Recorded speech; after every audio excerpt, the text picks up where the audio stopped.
Welcome back to the Doula channel. I'm Renee Corner. This is just another video that I'm adding in a whole series of videos that you're going to see coming up. But today I want to talk about one of my favorite subjects, and that's obviously doulas. It's what I do. It's what I know. There's so many questions about, do I need a doula? Are doulas beneficial? And I want to help answer some of those questions. Plus, at the end, I'm going to try and put some links for you at the bottom in the comments section. So always tune in there. I'll try and keep that updated as much as possible. But let me give you the skinny or the rundown on doulas.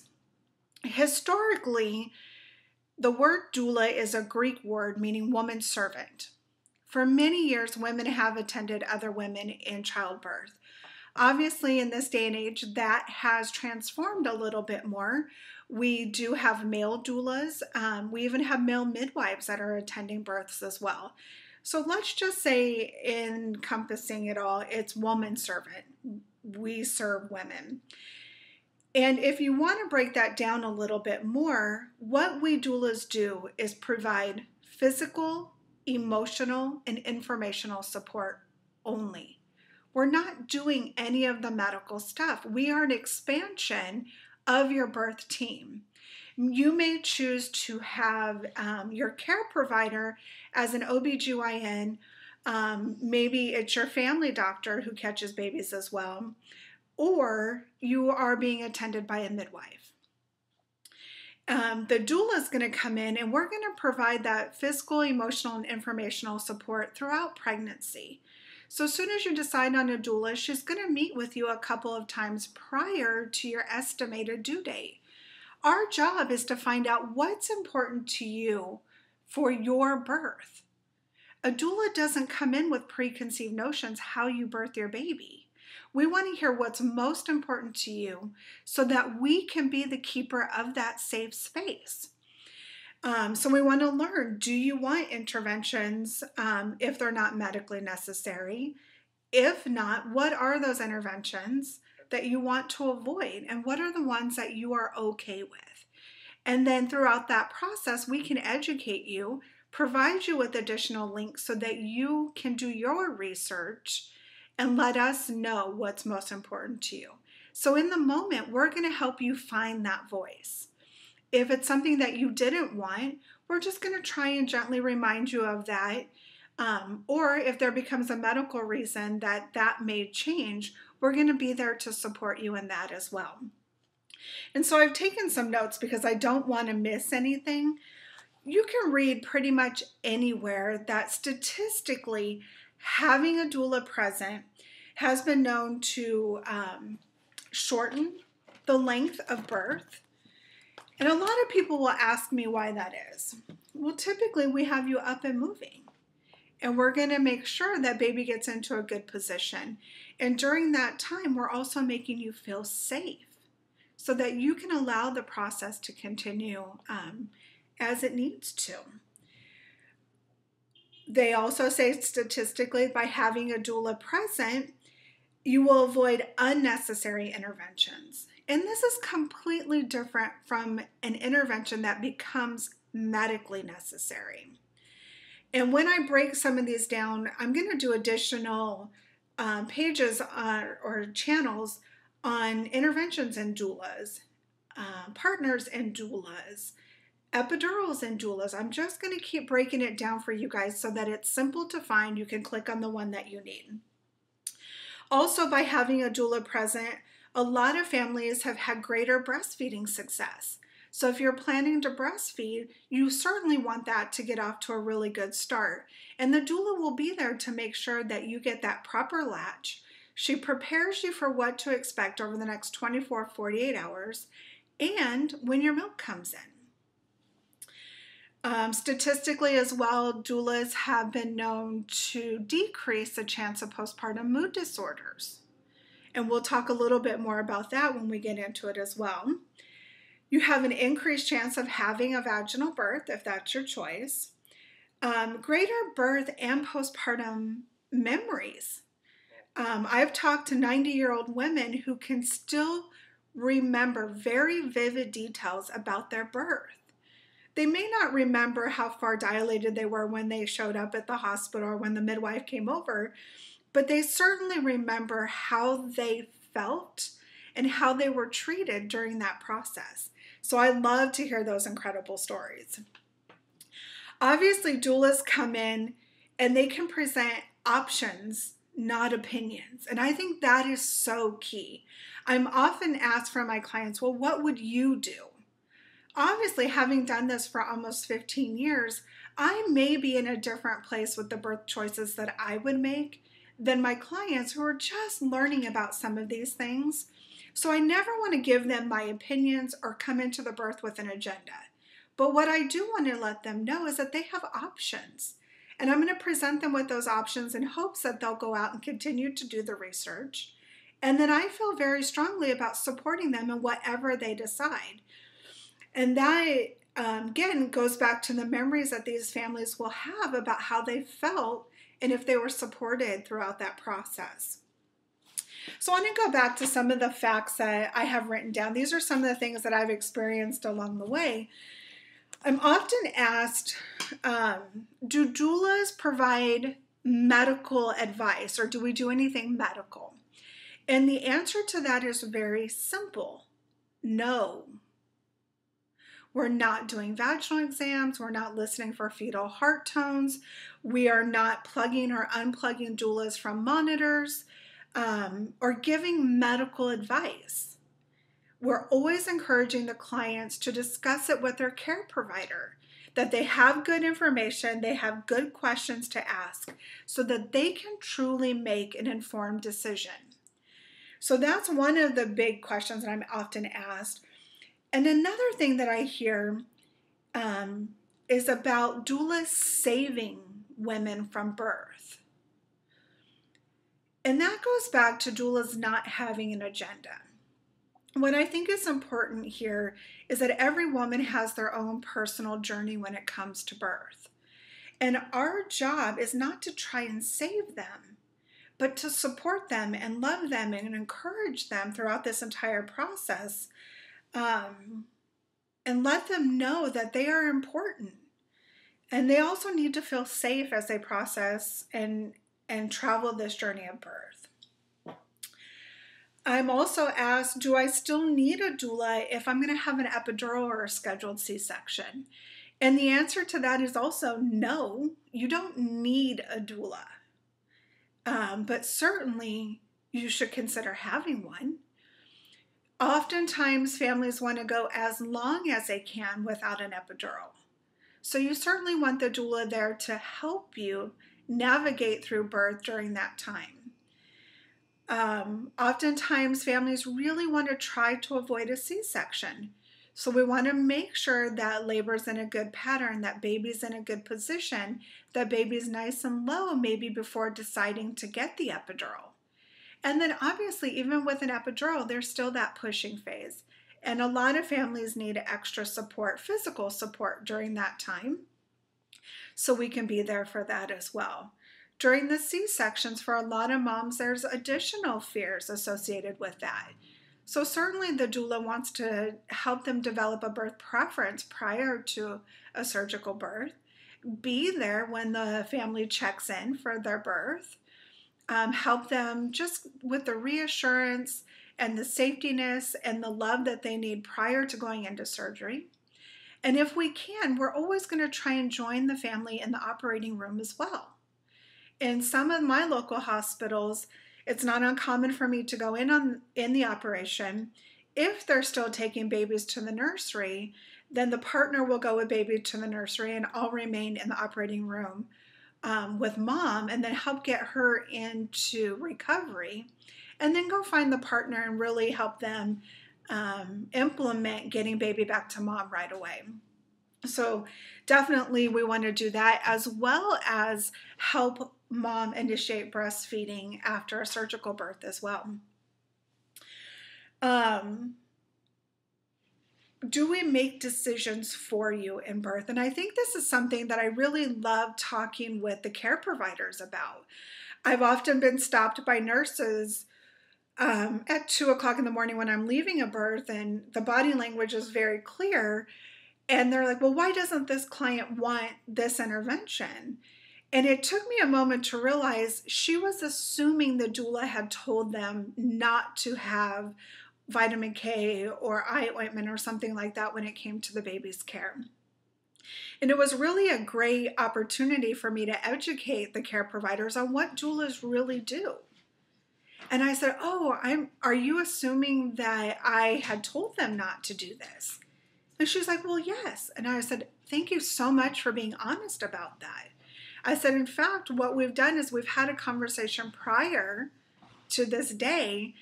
They've asked really good questions, and then they themselves have decided not to have that particular intervention.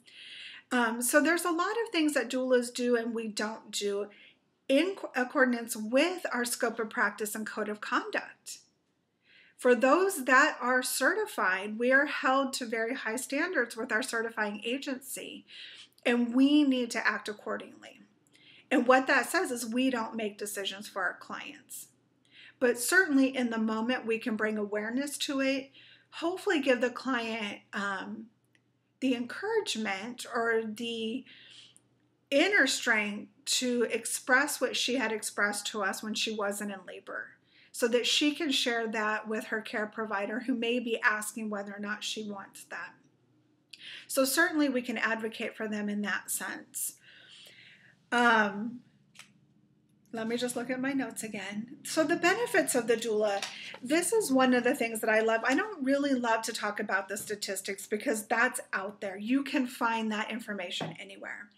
But what I like to say about doulas is that we are your on-the-job trainers. We wouldn't ever come into your job and know exactly how to perform the tasks that you perform on a daily basis. So we are saying the same thing for birth.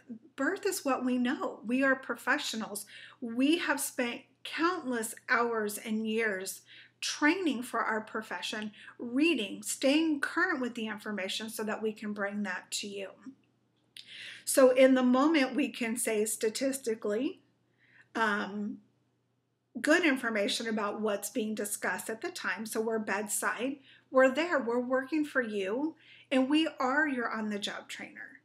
Let's say that you have back labor. We're going to offer suggestions for comfort and progress at that point that maybe you didn't remember from your childbirth class. And I'm hearing that a lot more people are not taking childbirth classes, although I strongly encourage that you do. I hope that you will reach out to doulas and get good information about birth as well. We are your in the moment resource because we can again speak to what's going on at the time. We can become translators in the room. Oftentimes the doctors and nurses are moving very quickly, and we could be right by your side saying, do you understand what's going on? Here's what they're seeing. Here's what they're offering at this time. Do you have any questions? And we could be that sound voice in that moment. We are your bedside reminder. So I often say we're the cliff notes to what you might have learned in class or what you had envisioned about birth. We're also the relief pitcher for your partner. We are programmed to do this for a long period of time. Labor could take a few hours to a few days. So we are also there for your partners to make sure that they're eating well, that they're getting restroom breaks, that they're getting the rest that they need, or if they need to step out and communicate with family or friends, they know that you're not alone and that you're being very well cared for while they step out for a moment to take care of themselves so they can give you 100%. We're also that person in the room who believes in you. I always tell my clients, part of my job, I know you can birth your baby the way that you envision. Part of my job is to remind you in the moment that you can do it. So if you start doubting yourself or you start questioning your ability, we're just there to remind everybody that you've got this power and you're going to tap into it and you're going to do amazingly well. Also, we're there to respect you and to respect your choices. The decisions are always yours, and I want you to feel supported by your doula in those decisions as well. We're there again for comfort, for progress, to make you feel safe about the normalcy of birth. A lot of women have fears going into childbirth, or they have a history that may dictate their feelings about birth. And we want to create that safe environment for all of you as well. We want you to navigate this process peacefully. So we're there to answer questions, give you the strength that you need to see it through. We talked about the statistics, and I'm going to try and stop saying for a second. I'm also going to list at the bottom where you can find doulas in your area. Now, I'm currently in Southern California, and we have an amazing coalition, or if you will, group of doulas, an organization, which is Doulas Association of Southern California. That's one of them. And then on a national level, I actually train for the largest doula organization, which is Kappa. So at any point, you could go to those websites, put in your location, and find a number of doulas that are in your area. I strongly encourage you to call them, talk with them, even consider interviewing them face-to-face. I feel that by doing so, you're going to pick the best doula for you. Here in Southern California alone, we have over 600 doulas. This is so incredible to me because honestly, when I started so many years ago, everywhere from Santa Barbara to San Diego, we only had 42 doulas. So now that we have over 600, you have so many to choose from. So try and keep your choices to a minimum. I say anywhere between 1 and 5 doulas that you would probably meet with. Make sure that she fits everything that you're looking for in additional support. Because we're not there to replace your partners in any way, but we want her, again, to be an expansion of that birth team. So are you looking for a sisterly figure, motherly or grandmotherly figure that can give you the extra support that you need?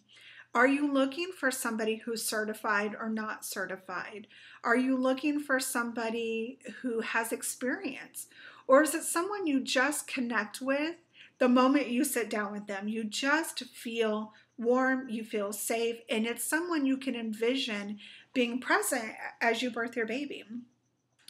Out there on the internet, you're also going to find really good questions to ask a doula if you don't know of some of them. I've given you a few here today, but those are easily researched. Again, some of the things that I really want to talk about in the future, and you're going to see these additional topics on the channel, is doulas and care providers. How do they work together? Doulas, and this is for the doula specifically, you are valuable. You make a difference in birth. And I want to continue to encourage my doula sisters to do what they're doing. Because I hear about, the triumphs of these families who have doulas present. We're going to talk about doulas and partners and additional family members. We're going to have doula testimonies from some clients that actually used a doula. We're going to talk about birth doulas and surrogacy. We're going to talk about postpartum doulas and surrogacy. That is a little bit different triad, but the support that we provide is exactly the same. And I will talk a little bit more about postpartum doulas as I end this one today. We're going to talk about doulas and C-sections. And I'm also going to share with you a life in the day of a doula. Currently, I am on call for 2 potentially, I've got text messages now, 2 potential clients at this particular moment. So how we live with our phone and what that means for you, how we actually serve you. I'm going to talk about doulas and breastfeeding. I'm going to talk about the postpartum doulas and how they may interact with, your older children or the siblings in the house. And, the postpartum doulas are something that provide exactly what the birth doulas do. It's physical, emotional, and informational support. We come into the home after you arrive home with the baby and really let you find your new rhythm. and help you differentiate, what is normal, what is not, and how to begin to balance life as parents. So I'm going to talk about that in an additional page that we put up here on the channel. I thank you so much for tuning in. I'm going to cut it short now because I have an email from a client who is probably going to need support real soon. So have a great week, and I'll talk to you soon. Bye.